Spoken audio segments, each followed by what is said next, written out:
Power star Pawan Kalyan OG cinema release కోసం fans తో పాటు సినీ సెలబ్రిటీలు సైతం ఎంతో ఆసక్తితో ఎదురు చూస్తున్నారు. ఇప్పటికే ఓజీ అప్డేట్స్ రూపంలో మాస్ విధ్వంసం మొదలైపోయింది. ఈ పరిస్థితుల్లో తాజాగా సెన్సార్ ఫినిష్ చేసుకోవడం, సెన్సార్ టాక్ బయటకు రావడం జరిగింది. ఇప్పటి వరకు వచ్చిన ఫస్ట్ లుక్స్, గ్లిమ్స్, టీజర్లు సినిమాపై ఓ రేంజ్ అంచనాలను క్రియేట్ చేశాయి. పవన్ కళ్యాణ్ కెరీర్లోనే ఈ సినిమా ఓ మైల్ స్టోన్ గా నిలిచిపోతుందని మెగా ఫ్యాన్స్ తో పాటు సినీ వర్గాలు అభిప్రాయపడుతున్నాయి.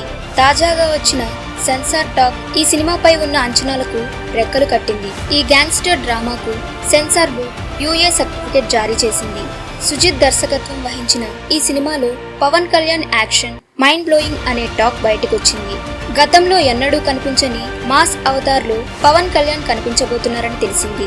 ఆయన energy, style, dialogue delivery, action high లెవెల్లో ఉండనున్నాయట.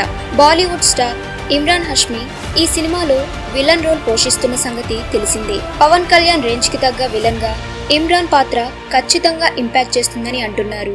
అంతేకాదు, హీరో విలన్ మధ్య వచ్చే కొన్ని సన్నివేశాలు ఈ సినిమాలో మేజర్ అట్రాక్షన్ కానున్నాయట. హీరోయిన్ ప్రియాంక మోహన్ అందాలు అదనపు ఆకర్షణ కానున్నాయట. అదే విధంగా తమన్ సంగీతం అయితే వేరే లెవెల్ అని ఈ మ్యూజిక్ సినిమాకు ప్రాణం పోసిందని అంటున్నారు.